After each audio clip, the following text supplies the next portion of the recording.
नमस्कार, आप देख रहे हैं आर हिंदुस्तान न्यूज। आनंद सक्सेना के साथ कानपुर नगर से संवाददाता अमित मिश्रा की रिपोर्ट। आज माननीय वित्त मंत्री श्रीमती निर्मला सीतारमण द्वारा प्रस्तुत केंद्रीय बजट को कोऑपरेटिव स्टेट सभागार में उद्यमी सहित साथियों के साथ उद्यमी साथियों के साथ बड़ी स्क्रीन पर देखा गया तथा बजट के विभिन्न प्रावधानों पर सार्थक समीक्षा एवं विचार विमर्श भी किया गया। बजट में औद्योगिक विकास एवं निर्यात को प्रोत्साहन देने की दिशा में किए गए प्रयास सराहनीय हैं। हमारा स्पष्ट मत है कि यदि निर्यातकों को और अधिक छूट व सुविधाएं प्रदान की जाएं तो इससे निर्यात में वृद्धि होगी, उद्योगों को गति मिलेगी और नए रोजगार के अवसर सृजित होंगे। एमएसएमई सेक्टर के लिए 10,000 करोड़ का बजट आवंटन किया गया है, जो वर्तमान में आवश्यकताओं की तुलना में अपर्याप्त प्रतीत होता है। इस क्षेत्र के समग्र विकास के लिए कम से कम करोड़ का प्रावधान किया जाना चाहिए। आपको बता दें, तकरीबन 1 लाख करोड़ का प्रावधान किया जाना चाहिए।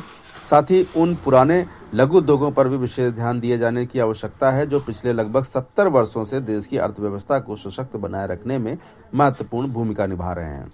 इस अवसर पर हमारे साथ प्रमुख रूप से उपस्थित रहे हरीश इसरानी, विशाल खंडेलवाल, श्यामलाल मूलचंदानी, नरेश पंजाबी, बसंत लाल विश्वकर्मा, कार्तिक कपूर, समन दीप, अनिल श्रीवास्तव, निखिल गुप्ता, सतीश प्रकाश, संतोष पिपरिया, राजेश कत्याल, शिवेश दुबे, प्रेमराज, बॉबी कपूर, राजेंद्र गुप्ता, यशपाल सचान, देशराज मिश्रा, भीमसेन, अरुण जैन, शिव कुमार प्रजापति, सुभाष सिंह, मनोज सक्सेना, दिनेश कुशवाहा, राजकुमार, सब लोग, अनीश कपूर, अर्पित अवस्थी, मयंक विज, मनीष सेठी, लक्ष्मण खिलवानी, आर.के. नायर, शिशिर चौरसिया, नरेश विरमानी, गुरविंदर सिंह, गोपाल सदाना, हरेंद्र सिंह, डिम्पल, भरत सिंह, संतोष गुप्ता, प्रेम नारायण शर्मा, ओम प्रकाश शर्मा, अरविंद पिपरसेनिया, अरविंद सिंह भाटिया, राकेश जैन,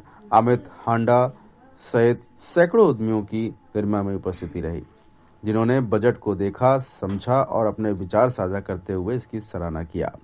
फिलहाल आप सुरक्षित रहिए, जुड़े रहिए आर हिंदुस्तान से। नमस्कार। औद्योगिकरण को विकास हुआ है, औद्योगिकरण का विकास करेंगे, निर्यात को बढ़ावा दे रहे हैं, इसके हम बहुत बहुत स्वागत करते हैं। एमएसएमई को 10,000 करोड़ रुपए दिया गया है, जो कि कम है, इसको ज्यादा मिलना चाहिए था। इसको कम से कम 40-50 हजार करोड़ रुपए मिलना चाहिए था। कुल मिला के बजट जो है औसत है और हम लोग जो है और डिमांड करते हैं कि एमएसएमई को और ज्यादा कुछ न कुछ लाभ मिलना चाहिए, क्योंकि दादा नगर इंडस्ट्रियल क्षेत्र के हम लोग प्रतिनिधित्व करते हैं और यहाँ पे एमएसएमई को बढ़ावा मिलना चाहिए। देखिए, दवाइयाँ सस्ती हुई हैं और जूते सस्ते हुए हैं, तो मुझे लगता है कि आम जनमानस के लिए औसत बजट है, अच्छा बजट है। 10 में से 6-7 नंबर मिलेंगे। हाँ, देखिए, हम लोग सब व्यापारी लोग हैं दादानगर में और हम लोग एमएसएमई के अंडर आते हैं और एमएसएमई को 10,000 करोड़ का बजट अलॉट किया गया है, जो कि ऊंट के मुंह में जीरे के बराबर है। ये बजट सिर्फ उत्तर प्रदेश में ही 10,000 करोड़ का होना चाहिए था और पूरे देश में अगर ये बजट देखा जाए तो 70-80 हजार करोड़ के आसपास रखना चाहिए था। तो एमएसएमई के लिए तो बहुत राहत नहीं है। कुछ कुछ व्यापारों में सस्ता किया गया, जैसे कि जूते के व्यापार हैं, लेदर के व्यापार हैं, बैटरी का व्यापार है, ईवी का व्यापार है, ये सब कुछ चीज़ों में राहत मिली है।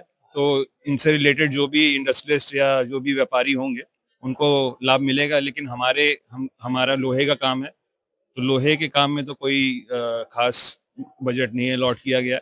और एक चीज़ और कहना चाहता हूँ कि जितने भी पुराने व्यापारी हैं, हम लोग 4th जनरेशन काम कर रहे हैं दादानगर में, तो नए जितने भी उद्योग लग रहे हैं उनको तो काफ़ी स्कीम्स उनके लिए आती हैं, लेकिन जो पुराने व्यापारी हैं जो 70-70 साल से टैक्स दे रहे हैं हमारे देश को, उनके लिए कोई इसमें लाभ नहीं है। तो मैं ये कहना चाहता हूँ कि उनके लिए भी कुछ सोचना चाहिए।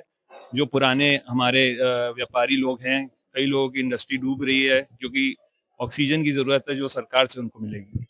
जो उसको किस नजर से देख रहे हो आप, किस तरीके से उनके ऊपर ये देखिए, आम जनमानस के लिए तो अगर आप विदेश की ट्रिप सस्ती कर दोगे तो उससे उसको क्या फर्क पड़ने वाला है। आम जनमानस को तो 2 वक्त की रोटी और एक छत चाहिए और अपने परिवार की खुशी चाहिए, एक बेसिक एजुकेशन चाहिए। कुछ इसमें मैंने देख रहा था कि कई एजुकेशनल हब बन रहे हैं गवर्नमेंट, तो ये इस चीज का मैं स्वागत करता हूँ। और मैं ये चाहता हूँ कि जितने भी छोटे शहर हैं, टायर 2 टायर 3 सिटीज, वहाँ पे एजुकेशन पहुंचनी चाहिए और वहाँ पे स्पोर्ट्स पहुंचना चाहिए, कि जिससे कि हम लोग देश की तरक्की हो।